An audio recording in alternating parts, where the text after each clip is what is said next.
శ్రీ విశ్వావసు నామ సంవత్సరం దక్షిణాయనం కార్తీక మాసం కృష్ణపక్షం శరత్ ఋతువు పాడ్యమి గురువారం నవంబర్ 6వ తేదీ. అఖిలాండ కోటి బ్రహ్మాండ నాయకుడైన స్వర్ణగిరి శ్రీ వెంకటేశ్వర స్వామి వారికి ప్రాతకాలంలో అర్చక స్వాములు సుప్రభాత సేవను విశేషంగా నిర్వహించడం జరిగింది.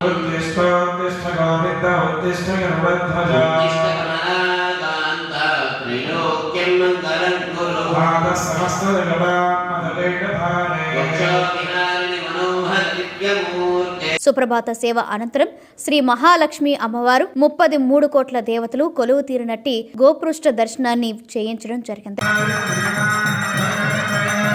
ఈ రోజు 5:45 శ్రీ వెంకటేశ్వర స్వామి వారికి నిత్యారాధన నిమిత్తం అర్చక స్వాములు వేద మంత్రోచ్చరణలతో సువర్ణ బిందె తీర్థమును బంగారు బావి నుండి తీసుకువచ్చారు. ఉదయం 6 గంటలకు అలంకార ప్రియుడైన స్వర్ణగిరి శ్రీ వెంకటేశ్వర స్వామి వారికి అర్చక స్వాములు మేళతాళ మృదంగ మంగళ ధ్వనుల మధ్య సుగంధభరితమైన పుష్పమాలలతో తోమాల సేవను నయన మనోహరంగా నిర్వహించారు.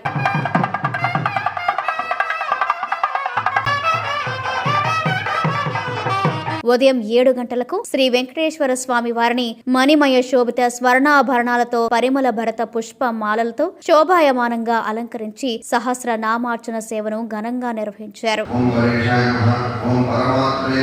కలియుగ ప్రత్యక్ష దైవమైన స్వర్ణగిరి శ్రీ వెంకటేశ్వర స్వామి వారి దివ్యక్షేత్రంలో సకల ప్రాణికోటికి ఆహార కొరత లేకుండా ఉండడం స్వామివారికి జరిపే అన్నకూటోత్సవాన్ని తిరుప్పావడ అంటారు. ప్రతి గురువారం నైవేద్య సమయంలో తిరుప్పావడ జరుగుతుంది.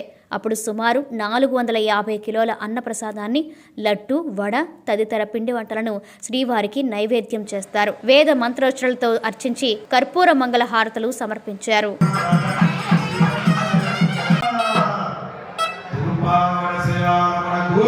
శ్రీవారి సన్నిధిలో లక్ష్మీ మండపంలో ఉదయం సకల పుణ్య ప్రాప్తి కొరకు కార్తీక దామోదర హవనమును నిర్వహించారు.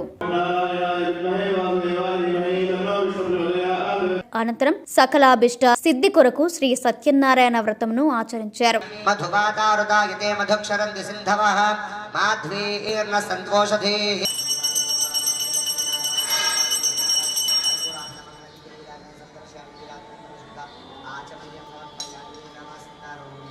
ఉదయం 10:30 జగదేక చక్రవర్తి అయిన శ్రీ పద్మావతి గోదాదేవి సమేత శ్రీ వెంకటేశ్వర స్వామి వారికి పట్టు పితాంబరాలు ధరింపచేసి నవరత్న ఖచ్చిత స్వర్ణాభరణాలతో పరిమళ భరత పుష్ప మాలలతో అలంకరించి శ్రీ స్వామివారి నిత్య కళ్యాణ మహోత్సవాన్ని అర్చక స్వాములు అంగరంగ వైభవంగా నిర్వహించారు. భక్తులు శ్రీవారి కళ్యాణ మహోత్సవాన్ని కన్నుల పండుగగా తిలకించారు.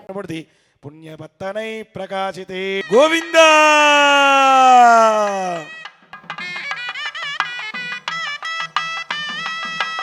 శుభముహూర్తమస్తు.